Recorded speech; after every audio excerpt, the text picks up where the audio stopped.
Hey guys, Turtle Boss here, and today's video is an update video of sorts on my mourning geckos. So it's been about 8 months since I made any video relating to the mourning geckos, and let me just tell you, a lot has happened in that time. So first of all, I guess I'll start off with the good news.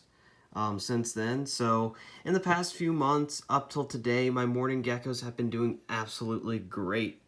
They quickly grew. They absolutely love this enclosure right here. They definitely outgrew it, so I made them a new enclosure over here, and so this is where they're residing right now. And this is a 20-gallon tall terrarium that I have made into their new enclosure. See, I pretty much just put a bunch of sticks in here for them to climb on, and I put golden pothos in the back here. That golden pothos has grown in really well. It's starting to grow up the side of the sticks, and I've got some other plants in here too. And the mourning geckos have just really enjoyed this setup. And something else that's really exciting is we got eggs, our first batch of eggs up here. These were actually laid before I moved the geckos from this enclosure over here. And yeah, since then, they've been doing pretty good. And the hardest part about this whole thing was moving the mourning geckos from here to there. I actually had both of them escape at one point, and let me tell you, when a 2-inch gecko goes missing, it's pretty scary.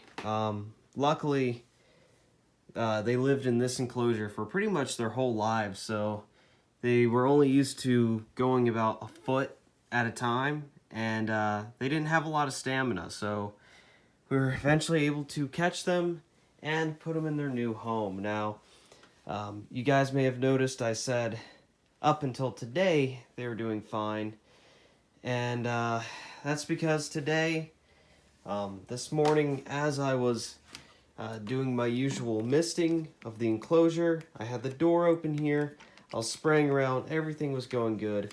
One of my mourning geckos was on this stick right here, and I didn't see her, and the stick is way too close to the door, so when I had the door opened, she saw her opportunity to escape, and so she saw her opportunity to escape. She jumped down right here onto the moss, and then after that ran out of the enclosure. Now I had my hand on the door of the enclosure right here, and I freaked out in the split second, and I accidentally closed the door on her head. So it didn't kill her, and I've got her in the old enclosure right here.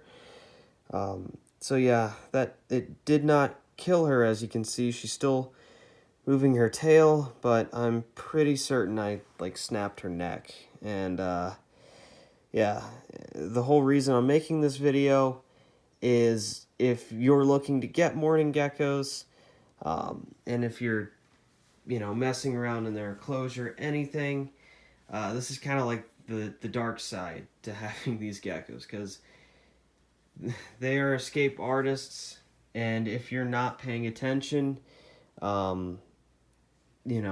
it's super easy for them to get caught in the doorway, close the door, next thing you know, you don't have a gecko anymore. So yeah, that was the point of this video, and I'm probably going to make more videos following her.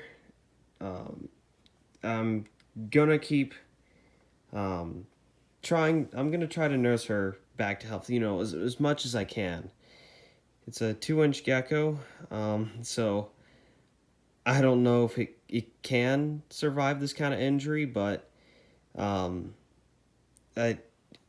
she can move her tail freely, and I think her back legs too, so I don't think that was a complete neck break. I've also seen her move her head and lick her eyeballs normally, so maybe that's a good sign that she might be able to recover, but I don't think she'll be able to fully recover.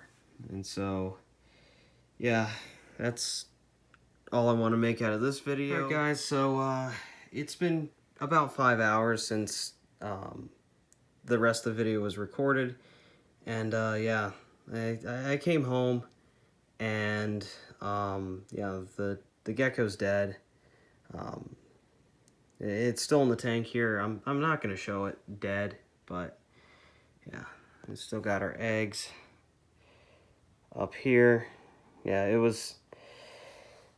I don't exactly know what I was saying earlier in the video. I think I was just desperate, denying that I was like, that thing was dead and it was gonna die regardless. So anyway, here's my other mourning gecko.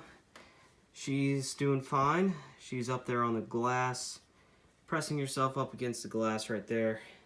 Probably wondering where the other gecko is.